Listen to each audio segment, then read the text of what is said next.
John Swinney said this week that if his budget doesn't pass, we are playing right into the hands of Elon Musk. Yes, you heard that right.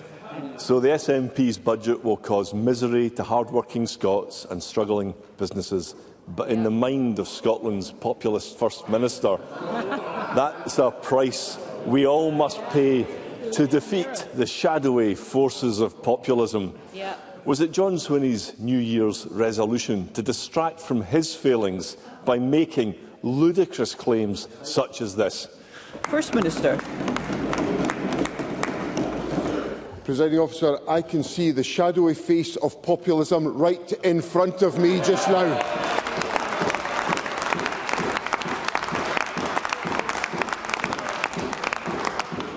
I would say, Presiding Officer, that a budget that protects business from a challenging trading environment, that delivers a real terms increase in local government funding, that invests to reform and improve the National Health Service, that gives a huge boost to housing investment, that takes steps to eradicate child poverty and invests in a clean green transition for the Scottish economy and the environment is a budget worth supporting, and Mr Findlay should come to his senses and vote for the government's budget. So Findlay. It's really something to hear John Swinney, of all people, preaching against populism. The leader of Scotland's populist party, the party of blaming others, sowing division, fantasy promises of easy fixes. Let's hear Mr Findlay. John Swinney sounds like a serial arsonist suddenly warning people about the risk of fire. But despite his ridiculous rhetoric, his budget will pass because of the votes of Anas Sarwar's Labour. So I'd like to ask John Swinney what sweeteners he had to give to Labour in exchange, or did Anas Sarwar just hand him a blank cheque? First Minister. Presiding Officer, my speech on Monday was designed to set out the very serious issues that face Scotland if the budget doesn't pass. And therefore, we need to have cool heads and a clear process to go through to secure agreement around the government's budget. Because without that, all that I said on Monday will come to pass if there is not agreement around the budget. Now, there's a process underway within the Scottish Parliament to agree that, and we're engaged in constructive discussions with all parties. I made clear on Tuesday that despite the comments that Mr Sarwar made on radio on Tuesday, I do not in any way take for granted the passage of the budget. That is why this government will fulfil under my direction the duty it has to do to engage constructively with all parties to secure a parliamentary majority and to make sure we can deliver progress for Scotland.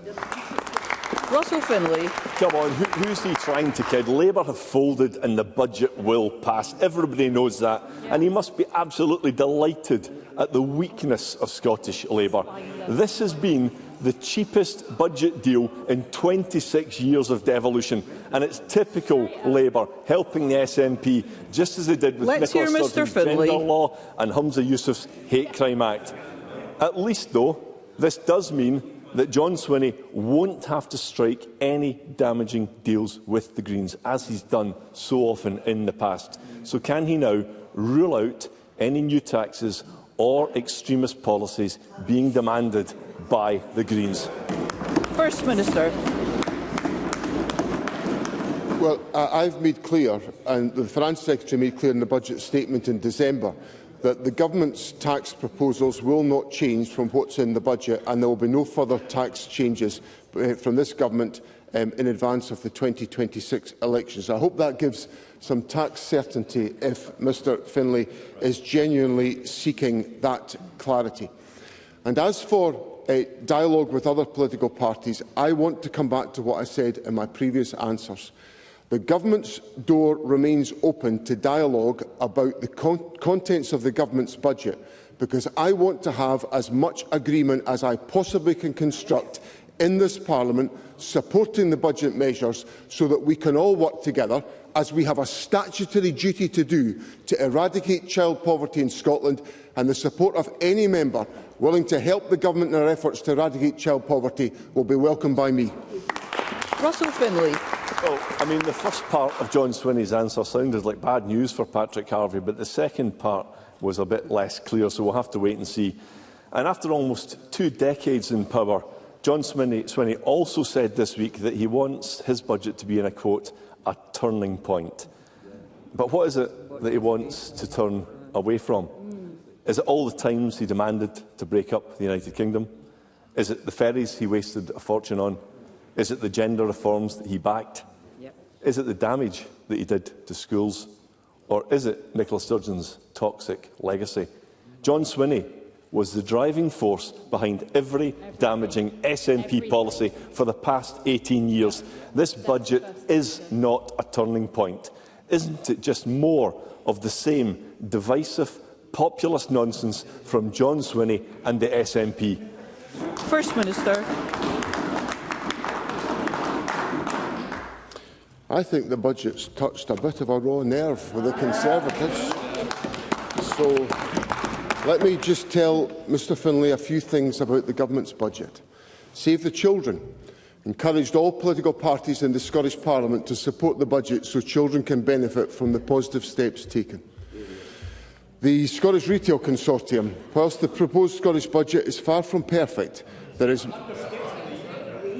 Let's hear the First Minister. Okay, we'll do that. We'll do that again so that the Conservatives can properly hear what the voice of business is telling us about this budget. Whilst the proposed Scottish budget is far from perfect and has flaws, there is much in it that retailers can get behind. Our hope is that ministers, and Rachel Hamilton's now laughing at the voice of business within our Parliament. That's where the Conservative Party has now descended to.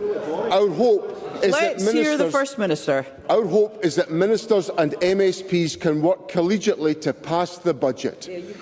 And in addition to that, Shelter Scotland welcoming the Government's investment in affordable housing, and local government indicating that the budget represents a strong investment package. So there we have it. Child poverty organisations, business, local government and the housing sector in Scotland demonstrating this is a budget for unity in Scotland, and it's not a surprise that the populist Conservatives are having nothing to do with it. Question number 2, Anna Sarwar.